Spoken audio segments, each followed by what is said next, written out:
Welcome back to Club Nurse, everybody. I have a guest with me today, another Canadian. You're actually like my second Canadian that I've had on the show, which I find interesting. I think you guys are so interesting to talk to. I don't know if that's just a coincidence, but second Canadian on the show, on this young show. So yes, I have with me today Jenn Johnson, known on social media as ER Nurse Jenn. We're gonna chat about her book called Nursing Intuition. I have it here.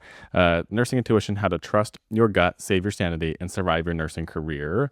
I was going through, like we were talking about just off camera, I was going through your book this morning, and honestly, I found so much little just like nuggets of perspective that I appreciated and that I could really relate to being an ER nurse myself, just through like the stories you were telling. And truthfully, I mean this, like, quite honestly, just that feeling of like, oh, I'm not alone or crazy, and like these feelings that I've always had. So if you would just introduce yourself, tell us who you are, what kind of nursing you're into, or what kind of nursing you do, your specialty, all the things. Yeah, so I'm Jenn Johnson. I'm an ER nurse of over 17 years. Have worked big and small hospitals all over Ontario and Northern Ontario. So, as big as trauma centers, stroke centers, pediatric emergencies kind of thing, and then as small as it was just me in the ER work, and then I call my physician.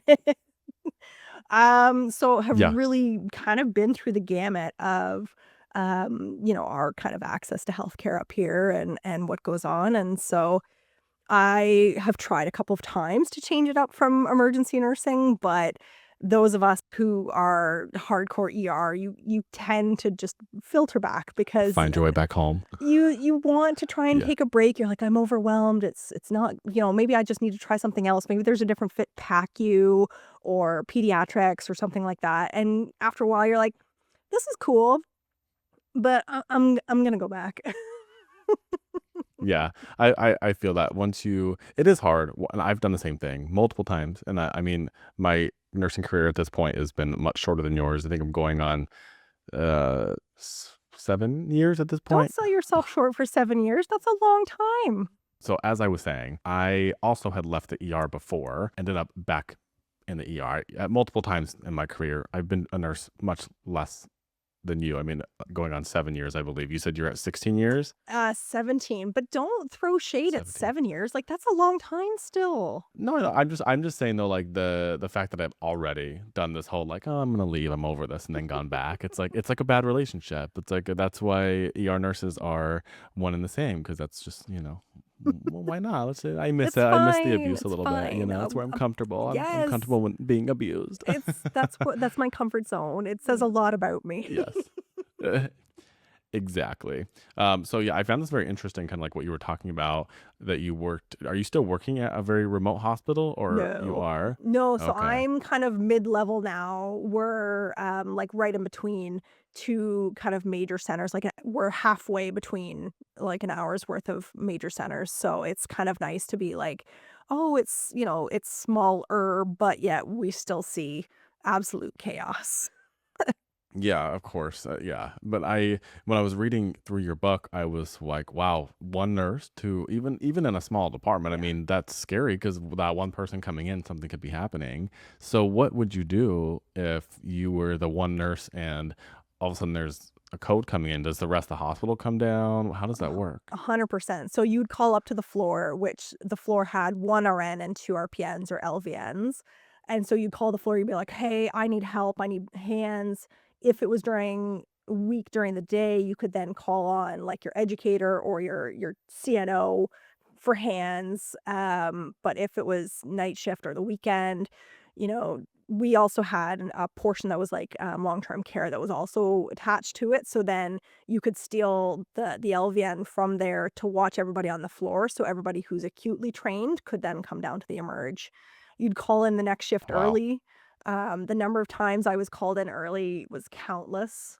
Are you Um expected to come in, or is oh, it just yeah. like you just Well, don't leave your coworkers you can hanging? s Like, you can say no, but at the same time, you're like, "This could happen to me at any given time," and it yeah. didn't really happen that often where something was serious enough that, like, "Oh, no, we need all hands on deck." Like, maybe 10 instances in 5 years that I knew Have of. you ever? have you ever done any nursing or travel contracts in the States or just in Canada? No, so I've only done a little bit of agency work that's per diem within, like, an hour of where I live currently. So it's been Okay. about 3 years of me just, like they'll call you up to be like, "Hey, do you wanna work night shift tonight in Simcoe or Tillsonburg or Ingersoll?" You're like, "Sure. Do, do, do. Let me just Okay. get on the highway and go." But have it So my you kids never are came too down to the young. States? I've Yeah, never nursed yeah, in the States, which, that's yeah. it's a big mystery. I have Well, no that's idea. the that was what I was curious about. I'm curious just about, the scope. I think it must be similar scope that we Oh, have because yeah.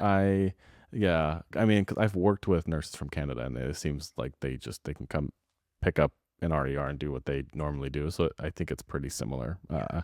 as to what we're doing, and obviously, as evident in your book too, I was like, "Yeah, this feels just like nursing here," so I think it's very similar, but it's not similar in other countries that you go Yes. to. Nurses do different things, so that's Yeah. why I was just kind of curious.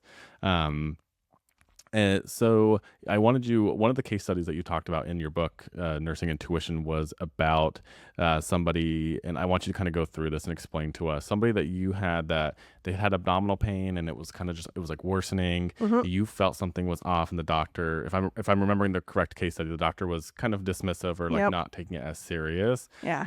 Take us through that and how now in hindsight, what would you have done differently, if anything, and kind of tell us what the outcome of that case was and how that's affected you going forward. Yeah, so that was one of my very first jobs, and so it was that same hospital where, 1 RN for the floor, 1 RN for emerge, and so you just kind of switch back and forth depending on how many days in a row you were on. So that day, I just happened to be on the floor. I think I was maybe 6 months in, maybe 6 months to a year in, and, you come on shift, and it's a super relaxed vibe. We listened to taped report, so you sat there for forever and a day listening to the nurses from night shift go on and on about the ridiculousness of the night shift, which really it was pretty much long-term care, like, nothing changed through the night. I don't understand why the taped report was, like, 30 to 40, but Yeah. it's, so the day kinda started, and it was like, "Okay, let me go see my people," and so I go up the floor and, oh my gosh, of course my kid's calling. So I go up the floor and I check in on my patients, and here's this older gentleman, was admitted for pancreatitis. Didn't really know much about pancreatitis at the time, so just doing my vitals and how are you feeling, and seemed okay. And as I'm doing the vitals, he doubles over and is like grabbing his abdomen and moaning. I'm like, whoa, that's a shocking change from 2 seconds ago. Okay, so do Yeah. the vitals again, heart rate's up a little bit, but of course, like, he's in pain, sure. So I thought, "Okay, like, whatever." I call the doc, and it's 7:30, 8 o'clock in the morning, and, they're not expected to come in till 9, 10-ish, and it's family doctors covering the emerge and covering the floors because the area is so small. And so I call her, and she's, "Oh, yeah, not a big deal, like, just keep an eye on it, whatever." I go see my other patients, I come back to him, do vitals again, and they continue to kinda trend in the wrong direction. So heart rate's going up, blood pressure's kind of dipping a bit, his oxygen's kind of coming down just a little bit, temp is coming up, and you're just like, "Oh, that's really odd to have happen in an hour."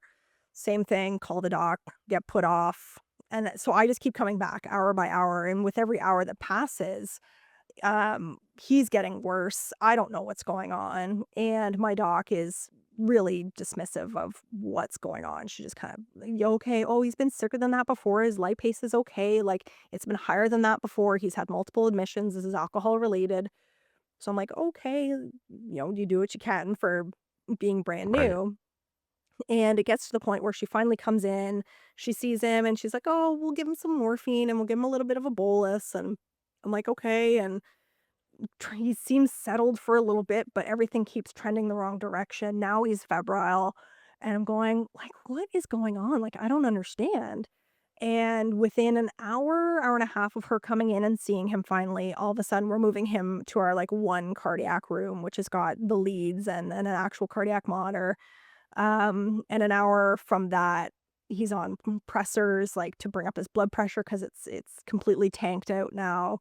looking like a full-blown sepsis picture, and by, like, noon, 1 o'clock, we're doing compressions, and he doesn't survive it, and I just remember like, everything was teed up and we'd move the body down to the morgue, and I just remember sitting in the back going like, "What did I miss? Like, how could I must have missed something. Like, how could this happen? He was my patient, so this is on me. I don't understand." And the doc never once said anything. My chief nursing officer was there helping out. He didn't really say anything. So I'm like, okay, I guess this is on me. Like, I'm not being hauled into the office and being reamed out, but like I'm wearing this as it's me. Mm-hmm. And so, years go by, I finally get to quit that job 5 years later, and as I'm kind of, like, doing my, like, last week tour, that same doc comes up to me and she says, "Don't let anybody tell you that you don't know what you're doing," and just kinda Yeah. walked off Well, without any context, and I'm like, "I know exactly what you're talking about, and you've waited 5 years and for me to leave yeah. in order to Yeah. tell me this? Like, you're Yeah. joking." And I Yeah. just thought, I'm like, for 5 years, I've been wearing this like a failure. In Mm-hmm. reality, looking back now, I don't know if I could have changed anything. It Right. sounded like it was potentially like a perfed bowel picture that, went septic super quickly, and he was some super unwell guy to start with, but given where we were in the world, like super remote, I don't know if anything, even if, Would have changed. Yeah. I don't know if anything would have helped because we didn't have a CT scanner, they still don't have a CT scanner. Ultrasound was Wild. super Wow. limited, X-rays super limited, so we didn't have lactates. So, Wow. Yeah. When you're it's working with like those kind of limited resources, and to kind of like off what you're saying, nurses, we carry those things with us, and even if we're all running around acting like we're okay, those things silently stay with you. And I think what you offer in nursing intuition in your book is just to give people the permission to say I'm not okay, or to you have these prompts in here for people to go through and just to even write it out, even if you're not going to tell anybody. Just the act of you getting out of your body, seeing it on paper, processing it is helpful. Um, and with you working at these like super remote hospitals, it just makes me think, because I work for a transfer center in Boston, and we get a lot of these calls from Mhm. super rural Maine or Yeah. Vermont and New Hampshire. And these, I don't want to say these poor doctors, but these poor doctors are calling us and, just like almost in a panic because they literally cannot do anything. They don't have the resources, and I think we take those things for granted working in these bigger inner city hospitals where we may be busy, but like the resources that you have available to you versus somewhere like what you were describing makes a world of difference when there's something going on. Oh, yeah. Like, it's Yeah. the number of times that we waited for Orange to come in. So Orange is our, critical care transport, so they fly in. We had a helipad at the very, front doors of the ER, and you would pray that the ceiling wasn't low, and even to this day, the ceiling is too low. I don't know what that means in relations to, flight or helicopters or what, but the number of times that just destroyed me because 'cause I'm like, "They can't Yeah. come in. They can't save the Mm-hmm. day. I'm Mm-hmm. stuck." Mhm. And you're just the one sitting there kinda watching this patient Oh. either deteriorate or just have these poor outcomes, and it's to no one's fault, it's just the location, and I mean, what are you supposed to do at that point? So I mean, what gave you the for this book, Nursing Intuition, what inspired you to write this? Were you intending to write a book, or I don't remember if I read correctly, you were just kind of, like, writing things out, journaling, and you were just like, "Oh, like, maybe, like, I have a book out of this." Is that how it worked, or were you Yeah. planning on this?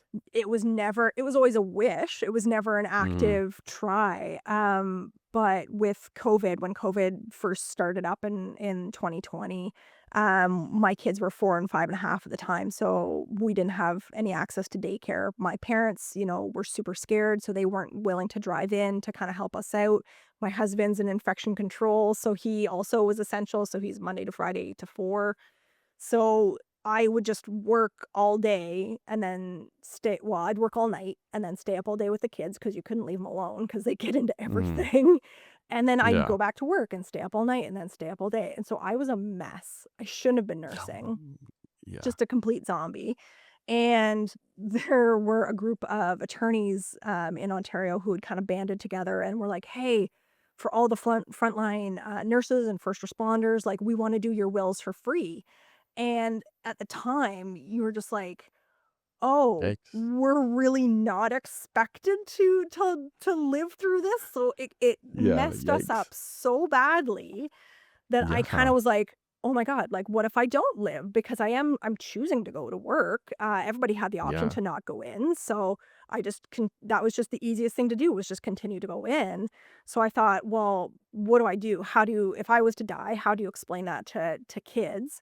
So I thought, "Okay, well, let me start writing down, like, the really good stories about nursing and how I helped and all this kinda stuff," and had a couple, like 3, Yeah. 4 from, like, 13, 14 years at that point, so I was like, "Okay, let me write down those," And then the and trauma then spilled out of you. and then because I was Yeah. so there was no wall to hold anything back, everything else spilled out, and Just all the spilled out. Yeah. trauma and all the things that I'd never dealt with But came so cathartic in a way, right? To just get that so out of your body. cathartic. Yeah. I don't think I would be where I am right now had I not spilled my guts to the page. And Um, it's powerful, and that's why I think you hear all the time people saying, and it's just we hear it all the time in any kind of like self help or any kind of yeah, anything like journal, do gratitude, like, yeah. and it's like you hear it and you're like whatever, but You're when like, you actually "Why?" do it, yeah, like when you actually do it, it really is something, and even because yes, writing, I think the act of writing, like actually handwriting, is helpful, but I have found, because similar to you, I've been working on just my own stuff, like writing, hopefully a book for one day. And it even just the act of typing these things out of your brain and Mm, seeing it, and yep, you're like, oh my God, like I didn't realize that was even in my brain. yep. Or I read you say things like, I didn't even know this really was affecting me until I started talking about it to a therapist, or I wrote it out, and then the tears that were coming, and just the fact that it really was still affecting me. And we do this as nurses, and specifically, as you were alluding to the pandemic during COVID, I think so many of us don't realize that we're still, even though we're a few years removed from it, we're still holding on to Well, that trauma and what we had gone through. And I get chills like just talking about it. same, And same. I remember the first therapy appointment I ever had, ever. I didn't even think that I was going to talk about the pandemic. And when I started talking about it, I started sobbing, and I was like, what is happening? I had Mhm. no idea that I was even feeling this way. Like, because I think as a survival technique, we just suppress it and we're like, No, it just wasn't shove it that down. big of a deal. Like, Yeah, we it's just fine, joke it's about it, fine. Yeah, move on. the No dark big deal. humor, and we just shove her down. Yeah, and so what I really did, like, I was reading your book and I was like, wow, like this is so relatable. I want you to explain to us, to the audience, like, what if you defined nursing intuition, what does that even mean? Like, is this like the sixth sense that they tell us all about in nursing school that we will eventually develop? Does everybody have intuition? Is this like a learned thing? Like, what is your outlook on that? So, kudos to whoever in your program actually mentioning nursing intuition. There was one professor, one time in 4th year, who mentioned out of nowhere, "Oh, and just remember to trust your gut," and then she was off to some other topic. That was all I Mm, got on nursing intuition, mm, and so I was like, "Oh, what does that even mean?" Nobody explained, so you just kind of whatever. Um, I believe everybody's got intuition, absolutely. We as females, anybody 12 and above who's female, you know this feeling. This is a very mm, intimate feeling that we get very often, but mm, as it relates to our safety. So mm, you've walked into a bar, you see a guy across the way, and you're just like, ugh, creep factor yeah, immediately. He has yeah, said not one word to you. He hasn't made eye contact with you. There's been no bodily movements, but yet just an instant nope. that feeling, yeah. And so you're like, "Okay, well, I'm gonna trust that and go with it." That we trust, that we go with. But when you bring it into nursing and it's that moment where you're going, "I don't like how this is going. I don't think that this patient's gonna make it. I don't think that we're missing something." Like, there's moments Mhm. where, like, I've had that gut feeling, and it's just like, you just are sick because you're like, "There's something not right." So it's like Right, and either even though the numbers and the science is telling oh, you fine. everything's fine on Everything's paper, fine. Everything's it's fine. that feeling. Yeah, Yes. And so you're like, yeah. "Okay, well, that's interesting. Like, I'll keep an Mhm, eye on it." And the science behind it is that critical care nurses, so ER, ICU, PACU, we tend to trust it more for the simple fact that we don't have time to second guess. So we just go Yeah. with it.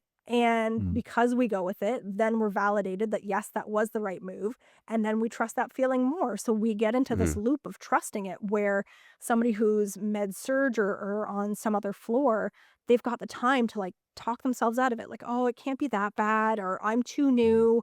Oh, I don't like talking with that doc because they yell at me when I call. So you talk yourself out of it. And then something happens. And then guess what? Now you're left with all the guilt that Mhm. I felt like something was off. I knew something wasn't right and I Mhm. didn't say anything. And now you're having to live with that. So Well, it's, I think people are afraid of that, because at least for me, and I even still to this day have this happen to me, to where I'm like, I don't want to look stupid, or I yeah, don't want, I'm afraid of like being ridiculed if I say something, or being the alarmist or whatever. yep. And I think you mentioned this in the book, where I have found this most of my career, has been working in triage, because again, you don't have the time to think about it, No, you've got and 5 minutes. you may yeah, and you may get, you may get again this picture where like the vital signs are stable, like they're, like nothing's screaming at you. It's not like they are coming in with like, a 40-year-old male with crushing chest pain after mowing his lawn, where you're like, hello, get to the back, or like Yeah, a stroke, obviously, like there's things that come in, like somebody has a gunshot wound, like you're not gonna, obviously hello. yeah. But like it's those ones that you're like, there's nothing that's like, I can't, there's nothing screaming at me to like bring you back as far as like what's showing here. But there's, they're the ones that like you're reluctantly just like, okay, go sit back in the waiting room, but I'm gonna like watch you the entire Yep, time, or like tell, if you have a tech in triage, go get the vital signs every 15 minutes. Like, yep. Keep an like if you eye even out. have that resource. I want them within eyesight. I want them Mm-hmm. up front. I want them bumped up because I'm either missing something or they're not Yeah. telling me a piece. Because I mean, Yeah. personally, as a triage, like I just operate on the fact that people aren't telling me everything, and sometimes Mm-hmm. it's intentional. They're nervous, they're worried, they're embarrassed, so they can't tell me Mm-hmm. everything at triage. And other times it's just, maybe they've got like a dementia process going on, or they're confused, or they just can't tell me, or they've forgotten their meds and they don't know what they take. So I Mm. always operate on the fact that I'm already missing at least Yeah. 50% of the story.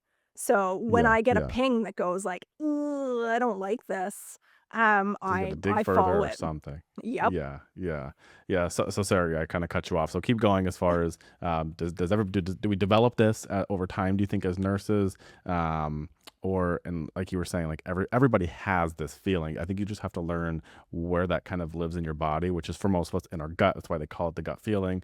And is it just like learning how to trust that? Because for me too, I thought about this today while I was reading your book. Was you may be wrong 9 times out of 10 if you bring it to someone's attention, but wouldn't you rather that one time that you were right, that you at least that what you did saved that person, versus there was no harm done to the other 9 that maybe you were like, oh, something was off, and maybe there wasn't. So, fun fact, the science behind that is, so say you think something's wrong, you grab the doc comes and does another touch point on that patient.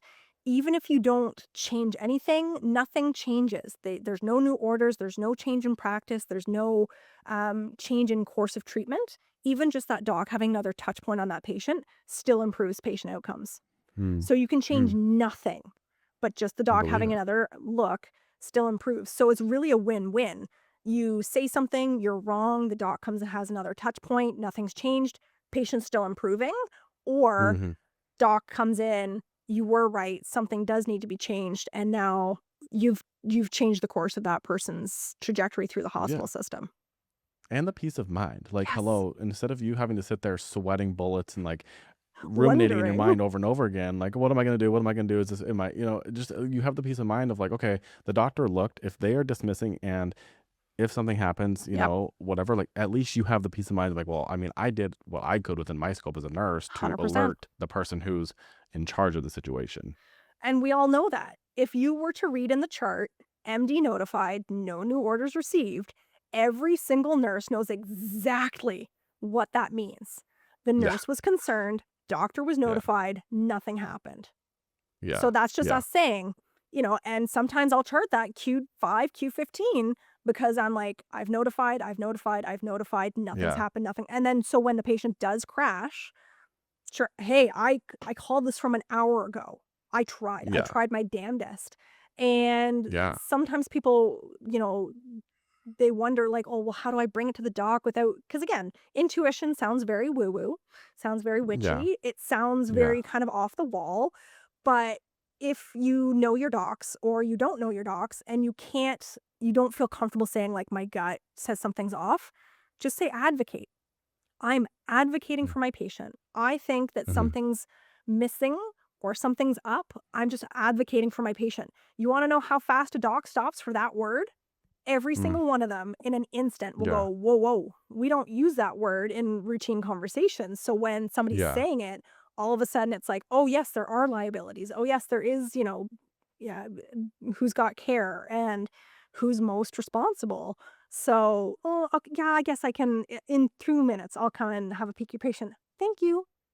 Yeah, That's it. right. And I've found through my experience, I mean, of course there's doctors who are so difficult to work with. No matter what you say, they may belittle you, ridicule you. Yep. But at the end of the day, majority of these doctors also are fully aware of the fact that nurses are documenting everything. Like Oh, they're yeah. aware that like we are going to be like, okay, well, I told you this, this may not be being said out loud, but like I told you this, Yep. something happens. Not and it's not even to shift blame. It's just to No, be like, this is the goal is the outcome for the patient. That's why we're all there. 100%. That's why it's a team.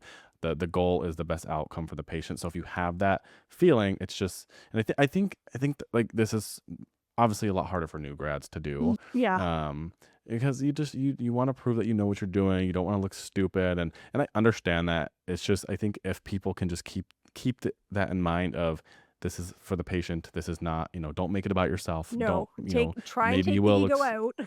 Yes, and that's hard. It's It's hard for people to very do, because as humans, that's how we are, right? We're yes. very egocentric. We like, oh, I'm gonna look so stupid. Okay, it's not about you. It's No. about the patient, Yep. and it's gonna feel uncomfortable. I'm not even gonna say it might. It will feel It will. uncomfortable. Even to this day, I feel uncomfortable sometimes saying things to certain doctors, but I would rather, again, the outcome be better than me sitting there with this, withholding this information, and then I have to now move on, knowing that I had information, I didn't say anything, and then something happened. Exactly. Um, It's just so part of the let's kind of job. it's part of That's the part of the job. That job. that that's right. So let's kind of shift to one of the other portions of the book that I really appreciated was you talking about empathy. And so if you don't mind just kind of elaborating on why you chose to put that in the book, and how empathy has shaped your nursing practice. It's been everything. It's been my downfall at times. You feel overly empathetic to the family and the patient and what they're going through. Like you get that, but you get so wrapped up in it that you can't. So to understand that empathy is there for a reason, but not to get so caught up in somebody else's pain, struggling, anxiety, strife, so that it prevents you from doing your job. You can take a step back and if you've gotten kind of caught up and all of a sudden your emotions are overwhelming you and you're going like, "Oh my gosh, I'm spinning." Take a step back and go, "What was I doing Mm-hmm. 5 minutes before I entered this room? Was I Mm-hmm. happy? Was I, thinking about something else? I was just doing my normal daily thing. I wasn't bothered, but now I've walked into this room. I realize that I've walked into this minefield of emotions and now You're absorbing it all. Yeah. I'm picking up everything." Mm-hmm. Mm-hmm. So when you can kind of take that one little step back to go, I understand that there are these emotions in the room, but it's not my job to carry them. I can Uh-huh. validate them, I can respect them, I can have a viewpoint where I can figure out how A is relating to B and the family dynamics. We all know how fun those can be, but they're Mm-hmm. not your emotions to carry. And being Mm-hmm. empathetic, doesn't mean you have to lose yourself in somebody else's emotions. You can still respect somebody's experience and pain and struggling without getting sucked in to all of their emotions. And sometimes we as healthcare providers, we're naturally empathetic. We want to help. That's why we've gone into this for the Mm-hmm. most part. but it takes a lot of time to figure out that I need to kind of put up the shield just a little bit to realize that these Mhm. aren't my emotions. I don't need to feel them as intensely as everybody else is. And Yeah. by doing Yeah. that, I'm actually letting everybody else feel what they're feeling while I'm not caught up in it to the point where I can't do my job. So, Yeah. the perfect example is, a code situation where we're continuing to run the code. We understand that things aren't going to go well. We're just running it long enough to bring family in, Mhm. and having that family come in and wail and, potentially throw themselves, onto the person, and Mhm. the tears and the anxiety, like it's all so overwhelming. And I mean, I can kind Mhm. of even imagine it as I'm doing it Yeah. because I've been there enough Yeah. times. You can still like literally as you're saying that I can feel that You in my can body. feel it. I can picture exact moments where I have seen the wailing and the throwing over the body while we're still working, and Oh, the family just pleading us to do yeah, things that in your everything. mind are like that's crazy, like that wouldn't do nothing, but like they literally are. It's an act of desperation. Yeah, So yeah, as you're saying that, like I'm literally having like a full body like reaction. Like I was like I I know. feel that, and that's why I think when I read this part about like empathy in your book, I was like this is so relatable because I've always thought of myself as an empathetic person. I feel people very deeply, and it is a quick way to burn out for sure if you don't have boundaries with that. Yeah, you need to realize that, if all of a sudden you're being overwhelmed, what part of the situation is overwhelming? Is it the actual medical science? Is it the situation? Is it the emotions? Or is it worry? You kind of have to sift through it in Mm, a minute to go like, okay, I understand these emotions are not mine. I'm mhm, putting up the wall, and it's a really odd trick that you can do just to kind of separate yourself just a little bit. You can be empathetic and compassionate without losing yourself completely in it. mm. Yeah, yeah, it's a hard thing to do, as with most things in nursing. But once you learn that, it's not perfect. You know, you're still gonna have times that maybe you were like, okay, I felt that too much, but it definitely helps to not feel everything Yeah. in there. I wanted to talk about this. I bookmarked this in Stop. whenever I was reading this today because this just this thing that you said, I was like, well, this feels um relatable, and I felt like people needed to hear this. And so this was chapter, yeah, chapter 3, what intuition feels like. Um, Give me a second, let me find. I wrote it down, but of course I didn't mark it exactly on the page.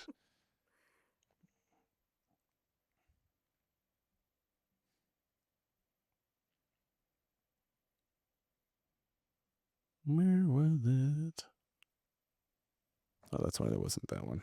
Hang with me here, sorry. Oh, good. No rush. It's not life or death. That's right. Okay, here we go. It's not chapter 3, by the Oh, way. That was a different one I bookmarked. It's chapter 9. okay. How to protect your energy. Yep.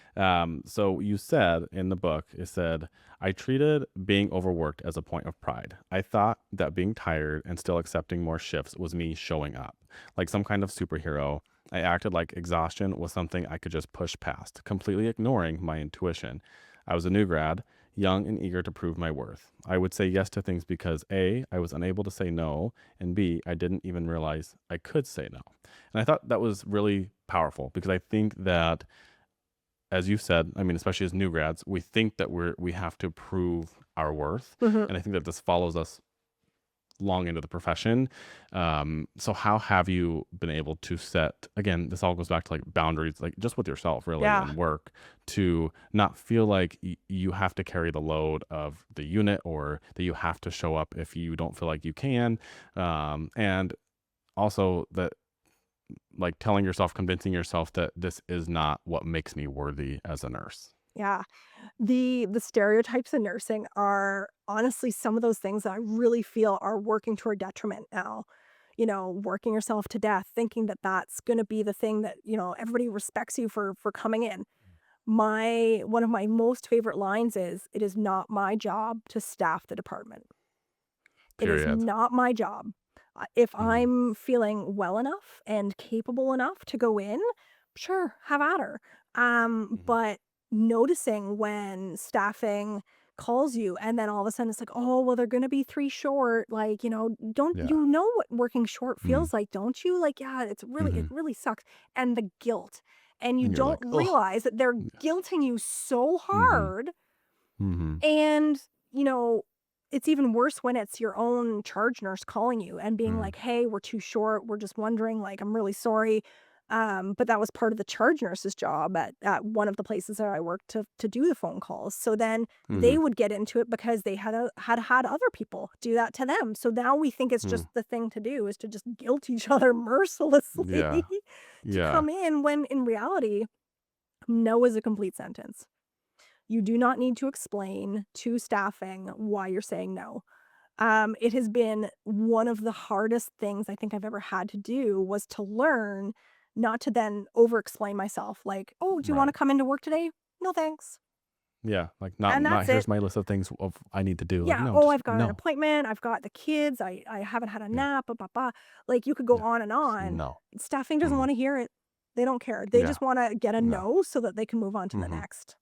And once Yeah. we start Yeah. realizing that, it's like, "Oh, perfect." Like, I don't need to explain. I just, "No, thanks." And Right. that's it. And I love how you said that it's not your job to carry that No. weight, that guilt, and it is not any of our fault that there is a nursing staffing crisis Nope. everywhere. It's not our fault. It This is is obviously a system problem.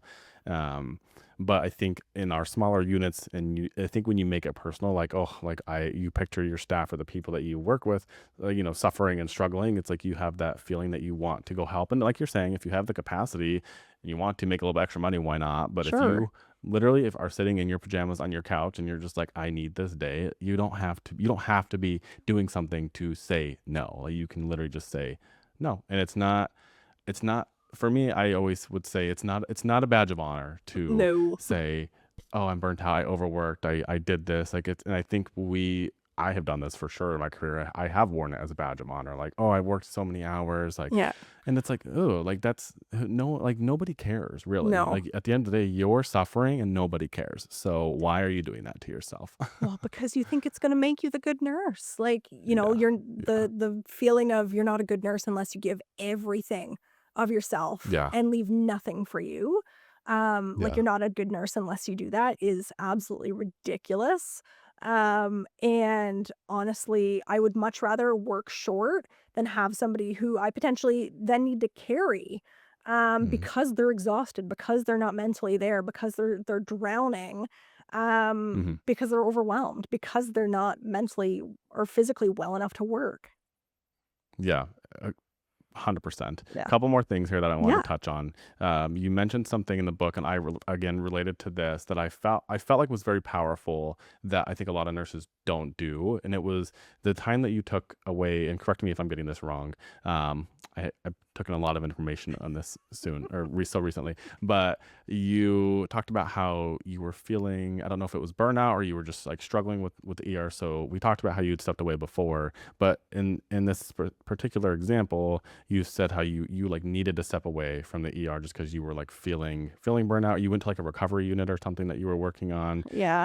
Um, I I similarly have had within the last year to two to where I felt that it was almost I almost felt like it was I want to use this word lightly, but like dangerous for me to be working. Like, I was that Yep. burnt out to where I was like, this could actually have a really poor outcome if I don't like change something. Mhm. I'm working per diem in the ER right now, very little hours, but I was like, like this is almost like a need to step away. Yeah. It was one of those moments, so it was, like, maybe May of 2020.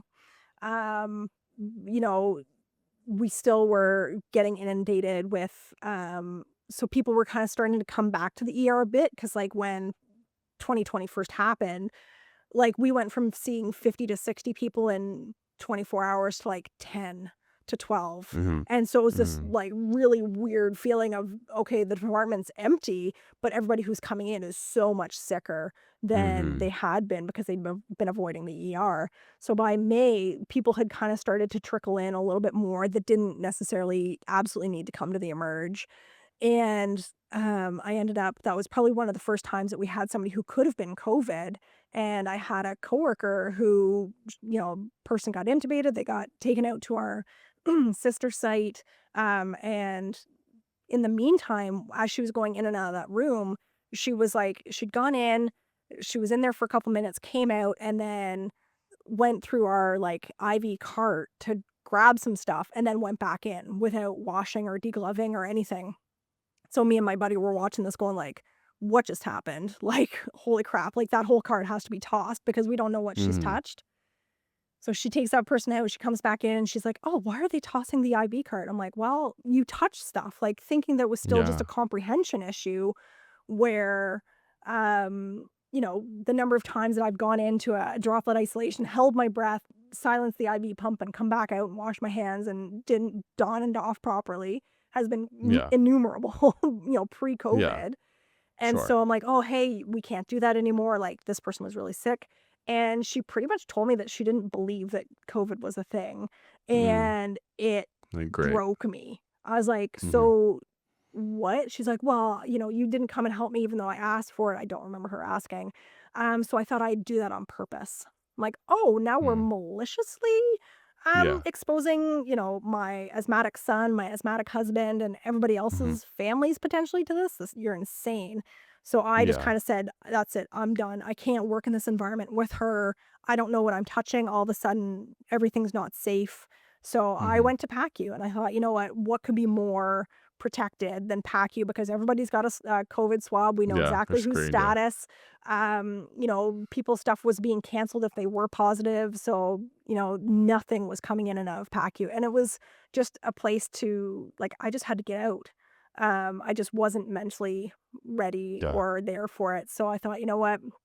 I'll go to PACU, try that out.